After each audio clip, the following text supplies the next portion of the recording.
We are in section 2.3 about limit laws, and basically it shows us how to evaluate a limit. And usually the most common strategy to evaluate a limit, or really should I say the most important strategy to find a limit, it is to consider direct substitution. Okay, and because of those limit laws, it does allow us to do the direct substitution. These are the examples we already considered. And direct substitution works perfectly. There's no issue at all.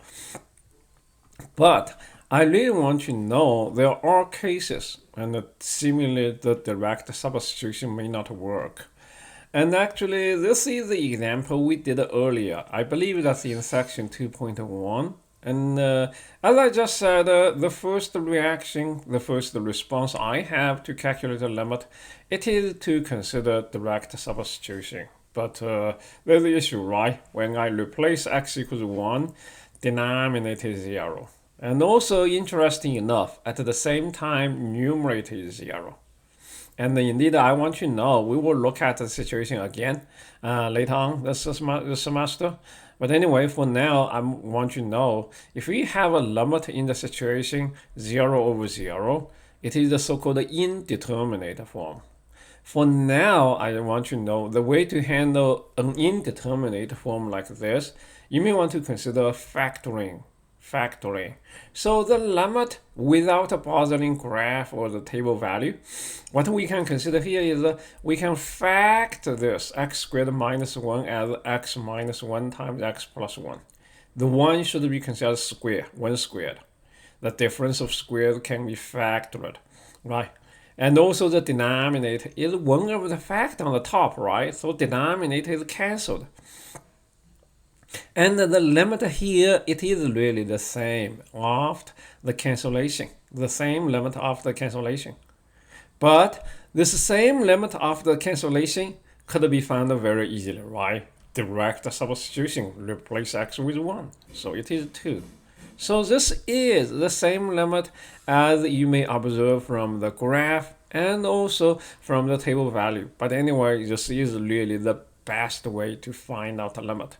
Direct substitution.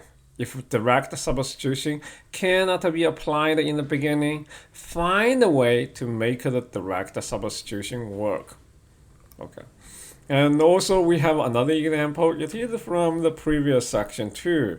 In this case, x approaching to 2. Sorry, let me try to make the changes. X approaching to 2, and we have the same situation as x approaching to 2, and the denominator is 0, and the numerator is also 0. But hopefully this time you see the numerator can be factored. And one of the factor x minus 2 is canceling the denominator. So as x approaching to 2, the limit of x plus 2, the limit of x plus 2, as x approaching to 2, it is 2 plus 2, which is 4. So again, as I'm saying, really the direct substitution, it is the most important way to find, and the most efficient way to find a limit. And also there are cases like we just considered. The direct substitution may not happen directly, but we can do some tricks, especially factoring. That will help cancel the 0 from the denominator. And then we can plug in value. We can use direct substitution directly. How about a little more? This is the example I took from the textbook. And well, you may want to take a quick look at direct substitution really won't work. But I hope you see the numerator, at least the numerator can be factored easily, right? X is a common factor. And indeed, the denominator also can be factored. 2x plus 1 times x minus 3.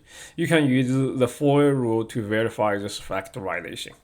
So x minus 3 is cancelled from the top and the bottom.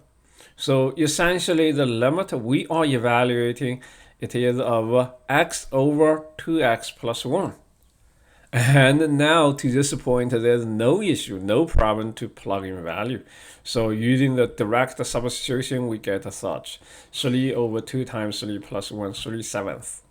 Direct, the find out limit using factorization. And after doing the factorization, still we are going to consider the direct substitution. One more example about factoring. And this is checkpoint 2.13 on the textbook. And clearly, direct substitution may not work because it's going to give a denominator 0, give the denominator 0. But the denominator can be factored. And the same it is true for the numerator. Numerator, it is factored. And it turns out to be the situation x plus 3 is cancelled. So really, the limit it is of x plus 1 over x minus 3. And then we consider direct substitution. It works perfectly fine. So in the end, we get the limit as 1/3.